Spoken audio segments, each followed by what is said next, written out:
I was at lots after that, from Michigan to London to my hometown in Australia. And with that comes a lot of lessons. So today I'm here to tell you my top 10 lessons from 10 years of Hero Roundtable. Here's me at the very first Hero Roundtable, enjoying it just as much as I do now. So the first lesson is unconditional positive regard. So what does that mean? Well, let's break it down. Unconditional, like no strings attached. Positive, like in a good way.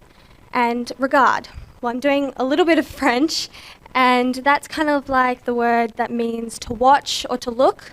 So to look at someone in a good way, no strings attached. That's unconditional positive regard. I learned about this at the last Hero Roundtable in 2022, and I realized when I got home why I loved the conference so much that year. And that was because I realized that I was just surrounded by unconditional positive regard. And when I was at school, I wasn't surrounded by that as much. I was always trying to be what somebody else wanted me to be, and I was trying to live up to everybody else's standards. But here, I just got to be myself, and people liked me anyway. So when I got home, I decided to fix that, to make sure that I was being surrounded by unconditional positive regard at home. So now I get to give unconditional positive regard and receive it. So if you know or you notice that you're not getting it, try and get some, because it's really good. The next is the power of one person. This is Michelle Verning. She was the most giving person that I had ever met. She just gave as much as she could, and even if she couldn't, she still.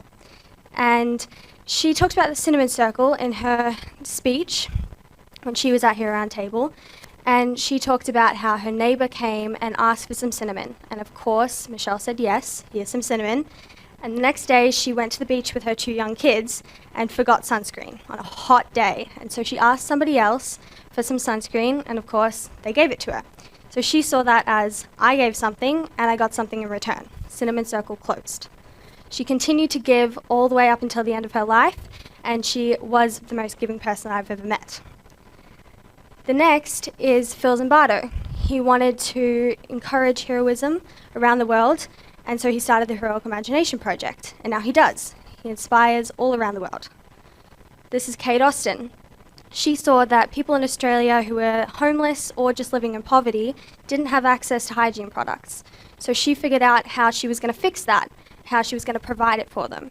And so then people just got to feel clean for a day, which, is always good. So each of those people were just one person who had an idea, had a way to fill a need, and they did. The power of one person. The next is always try the food. This is fairy bread. It's white bread with butter and rainbow sprinkles. Delicious. It's an Australian party delicacy, and if you go to a party and you see it on the table, you know it's going to be a great party. So when I went to the Netherlands and saw haggelshagel, chocolate sprinkles on bread, what's not to love, right? It was incredibly bitter and horrible. I wouldn't recommend it. Here's some black ice cream. I expected I was going to hate this. Charcoal doesn't sound good. Ended up loving it and had it a couple more times. So sometimes you're going to think you're going to love something and you don't, and sometimes you'll think you're not going to love it and you end up eating it again in Japan. And sometimes you'll end up eating supermarket sushi with Ari 7 days of the 7 days you're in Porto. So always try the food because it's everywhere. Everywhere has good food. The next is everyone brings something to the table and you don't have to be good at everything.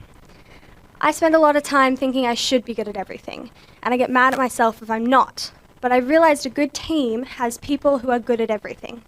We have Scott up here who does all the technology and videography for the conference. If we didn't have Scott, the conference wouldn't run. But we don't ask Scott to go and give hugs side stage because that's Thomas's job. And we don't ask Thomas to go and take photos because that's what Eric's good at. And I've realized that if I need a joke, I'll ask Joe Gatto and not my dad. And if I need a good bourbon or a good whiskey, I'll ask Ari and not Dan because he drinks cheap beer. I've been told. So if everyone's good at something, then your team is complete. Number 5 is people prepare differently. I started working on my talk, started figuring out what I was going to say, how I was going to say it in August. My dad probably started his 10 minutes before he went on, so it doesn't matter how you prepare, as long as you are prepared for your speech and you go out and you do it. Number 6 is age doesn't matter. The woman in this photo is Edith Eger. She was 90 years old when she was on the Hero Roundtable stage, and she talked about how she had a horrible experience with the Holocaust and how she helps people today. I've also seen a 10-year-old on the stage who came up in a Superman costume and talked about how he gave food to the homeless in Detroit. After some events, I've been like, I'm 10, he's 10, what am I doing with my life? But I've realized that it doesn't matter how old you are or when you start, you can make a difference. The next is strangers aren't always strange. I know every time I come to a Hero Roundtable, I'm going to be surrounded by more strangers than friends. But every year, I leave with more friends than I started with. So if you don't go and talk to that stranger, you're not going to get that friend. Some strangers are strange. Take Christy, for example. But I'm surrounded by 3 strangers here sitting down, and if I didn't go and talk to them, I wouldn't have great friends now. So in the breaks, after the conference, go and talk to people, go and introduce yourself, because you never know where your best friend's going to come from. The next is inspiration comes from experiences. I get really nervous for experiences, whether that be going to a new city or talking up in front of you guys. But I've realized if you don't go and do those experiences, you're not going to get your inspiration. This is Chantal Baxter. She went to Sierra Leone, Africa, to volunteer. Absolutely hated it. She wanted to go home straight away. But by the end, she had seen how women were treated horribly and they couldn't get out because they didn't have that education and they wouldn't be able to provide for their family. So she decided to change that for the next generation. She started One Girl, which is a fundraiser to send girls in Africa to school. So her inspiration turned to my inspiration because when I was 8 years old, I decided to tell everyone not to give me presents and instead to donate to this fund. I ended up sending 3 girls in Africa to school. So if she didn't go to Sierra Leone or if you didn't go on that trip, you wouldn't find your inspiration. So go for it. Number 9 is go first. So I would start today by saying that I demanded not to go first today, but in other things, not in your speeches, but in other things you should go first. Because if you wait for somebody else to fill that need that you can see, you might be waiting forever. So at Hero Roundtable, I've noticed that everyone just, if they see something that needs to be done, they just go for it and they go and fix it.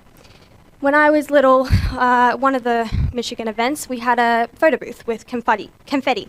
And people would throw the confetti in their photo, and I realized that there was confetti everywhere, so I decided to sweep it up and so that everyone could throw confetti. I was the first person to see that, and so I went for it and I fixed the problem.